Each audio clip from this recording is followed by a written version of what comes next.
Everyone, class third, subject है आपका हिंदी व्याकरण। हिंदी व्याकरण में पाठ 2 वर्णमाला। बच्चों आप लोग भी मेरे साथ में अपनी बुक ओपन करेंगे। पाठ 2 वर्णमाला। जब हम मुंह से कुछ बोलते हैं तो तरह तरह की ध्वनियाँ निकलती हैं।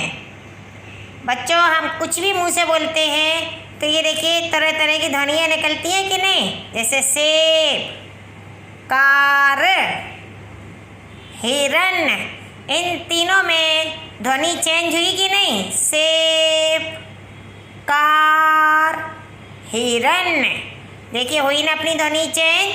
तो इन्हें क्या कहते हैं हम? वर्णमाला। इन शब्दों को बोलने पर कौन कौन सी ध्वनियाँ निकलती हैं? जैसे सा, सेब बोला, सा ए ब, सेब। तो देखिए सा पे एक ही मात्रा की ध्वनि आई और बा पे आ का उच्चारण आया, तो इसमें कितनी ध्वनि आई हैं? 4 ध्वनि। कार, तो देखिए का में आ, रा में आ, तो 4 ध्वनियाँ। ये देखिए हिरन, हा पे ई की मात्रा, रा में फिर आ और ना में आ, तो देखिए इसमें कितनी ध्वनि आई हैं? 1 2 3 4 5 6 ध्वनियाँ। शब्दों को तोड़कर जिन ध्वनियों को प्राप्त किया जाता है उन्हें और नहीं तोड़ा जा सकता है। देखिए शब्दों को तोड़कर, ये देखिए हमने इन शब्दों को तोड़ लिया। अब क्या हम इन्हें और तोड़ेंगे? नहीं, अब इनके हम टुकड़े नहीं कर सकते। ये देखिए ये शब्द था, हमने इनके टुकड़े कर दिए, लेकिन क्या हम टुकड़ों के भी टुकड़े करेंगे? तो हम नहीं कर सकते। जिस ध्वनि के और अधिक टुकड़े नहीं किए जा सकते हैं उसे वर्ण या अक्षर कहते हैं। जिस तरह बच्चों शब्दों के टुकड़े कर सकते हैं, लेकिन क्या हम वर्ण और अक्षर के टुकड़े कर सकते हैं? नहीं।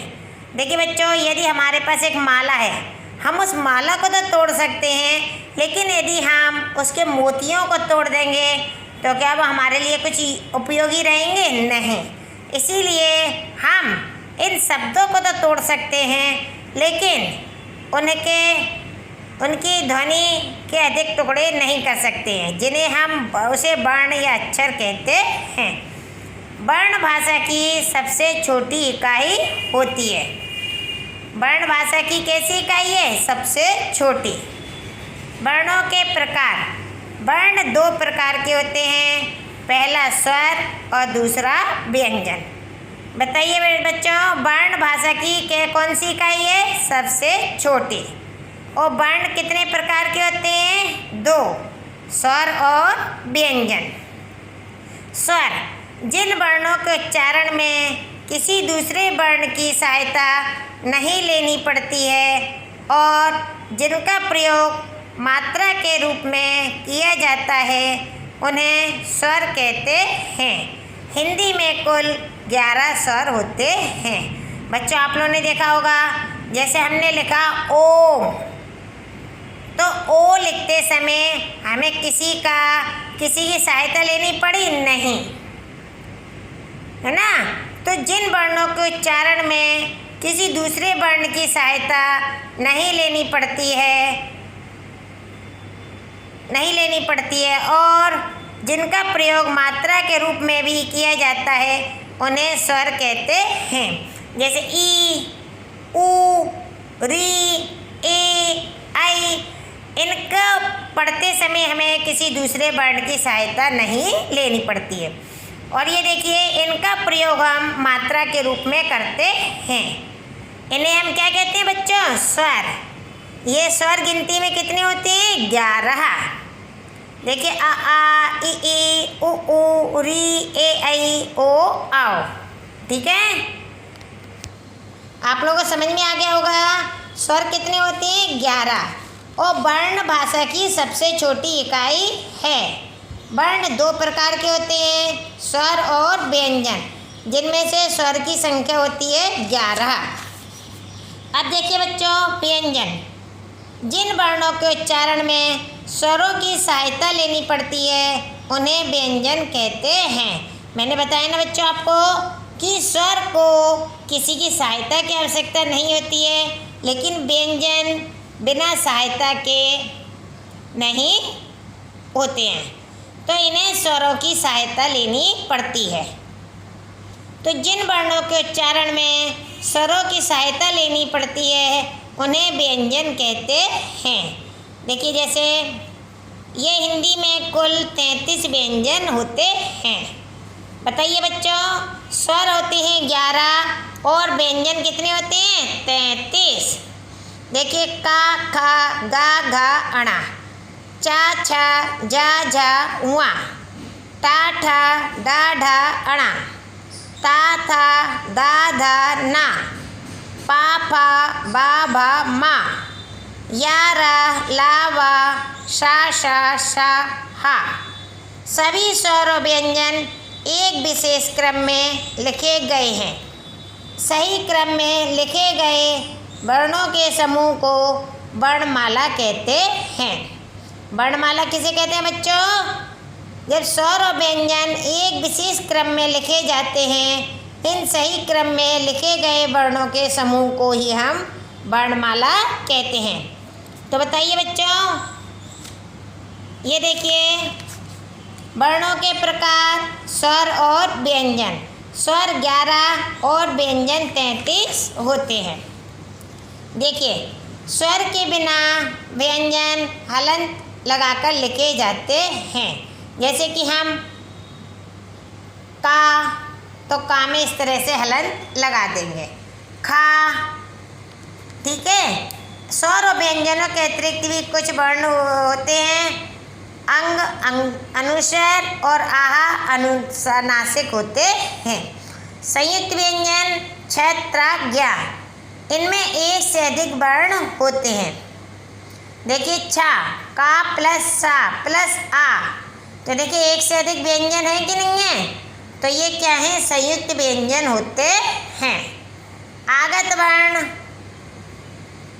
आ, जा और फा होते हैं। इनका उच्चारण हम देखिए इस तरह से करते हैं, आ, जा और फा। इनमें क्या है? बिंदी लगी रहती है। ये नुक्ता वाले शब्द कहलाते हैं। इनसे बने हुए शब्द कौन से कहलाते हैं? नुक्ता। जिन ध्वनि के और अधिक टुकड़े नहीं हो सकते हैं उसे वर्ण कहते हैं। वर्ण भाषा की सबसे छोटी इकाई है। वर्ण 2 प्रकार के होते हैं, स्वर और व्यंजन। ये देखिए बच्चों, सही उत्तर पर सही का चिन्ह लगाइए। हिंदी में कुल कितने स्वर हैं? बताइए बच्चों, 10, 11 कि 13? तो कितने व्यंजन हैं? स्वर कितने हैं? 11। इनमें से स्वर कौन से हैं? इनमें से स्वर कौन से हैं? का, खा, गा, ता, था, धा, ये क्या है? व्यंजन है। आ, ई, ये क्या है? स्वर है। इनमें से संयुक्त व्यंजन कौन से हैं? तो बताइए बच्चों, संयुक्त व्यंजन कौन से हैं? यहाँ पर हमने बताइए आप लोगों को संयुक्त व्यंजन बताए थे ना, छ, ज्ञा और स्रा। तो इसमें भी देखिए आपको शा, श, शा, पा, फा, बा, ये तो क्या है? व्यंजन है। ये व्यंजन है, संयुक्त व्यंजन है, लेकिन संयुक्त व्यंजन के उच्चारण में एक से अधिक वर्ण होते हैं। तो ये देखिए छ, ज्ञा। वर्णों को जोड़कर शब्द बनाइए। जैसे चा पे देखिए बड़े ऊ की मात्रा है, तो हम यहाँ पर ऊ नहीं लिखेंगे, इस पे चा पे बड़े ऊ की मात्रा लगाएंगे। चू, हा पे ये बड़े आ की मात्रा, हा, चूहा। का पे देखिए छोटी की मात्रा है ना, तो ये छोटी की मात्रा जो है व्यंजन के पहले आती है। देखिए इस तरह से कि ताब, किताब। ये देखिए अंग की मात्रा, तो देखिए यहाँ पर कैसे लगाएंगे? सा, फिर ये देखिए न, त और ये रा, संतरा। का पे हो की मात्रा, को। यल कोयल, है ना। ये देखिए आपको छा से क्षत्रिय और त्रा से, ये देखिए नीचे दिए गए संयुक्त व्यंजनों को पढ़िए और चित्रों के नाम लिखिए। तो ये देखिए यहाँ पर हम क्या लिखेंगे, छा से क्षत्रिय है और त्रा से त्रिशूल, और ये देखिए ज्ञा से ज्ञानी और श्रा से श्रमिक। ठीक है ना, आया आपको अच्छे समझ में। इसी तरह से इसमें देखिए नीचे दिए गए शब्दों में से अनुस्वर वाले शब्द छांटकर पीले लिफाफे में और अनुनासिक वाले शब्द छांटकर नीले लिफाफे में लिखिए। देखिए बच्चों, अभी मैंने आपको इसके पहले बताया था ना कि ये देखिए अनुनासिक, अनुनासिक में अंग आता है और अनुनासिक में चंद्र बिंदु का प्रयोग होता है। अब आप लोगों को इसमें से जो चंद्र बिंदु वाले शब्द हैं वो अनुनासिक यानी कि नीले लिफाफे में लिखना है, और अनुस्वर वाले शब्द जो है आपको पीले लिफाफे में लिखने हैं। ये देखिए अनुनासिक किसका शब्द है, ये चांद, अनुनासिक का, तो यहाँ पर हम चांद लिख देंगे, है ना। हंस, ये देखिए हंस। दांत, ये देखिए दांत। ये देखिए शंख, है ना। ये देखिए सांस, और ये देखिए मंजन। ठीक है, चलिए ये प्रश्नोत्तर मैं आपको ब्लैक बोर्ड पर लिखवा दूंगी। आपके नाम का पहला वर्ण क्या है, उसी वर्ण से बने हुए 3 नाम लिखिए। जैसे देखिए आपके नाम का पहला वर्ण, मेरे नाम का पहला वर्ण आ है, ठीक है। उसी वर्ण से बने हुए 3 शब्द लिखना है। तो देखिए आ से अमन, अमर और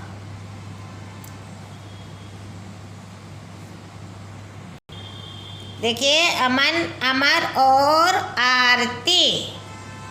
मैंने तो अपने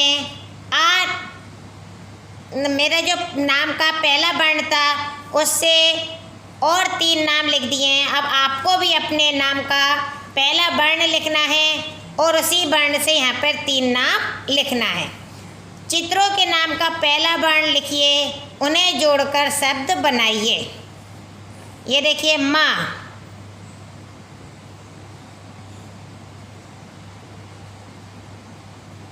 माँ। ये देखिए टा, और ये देखिए रा, रा से रथ, है ना। तो ये देखिए मटर, मटर। आया आपको अच्छे समझ में।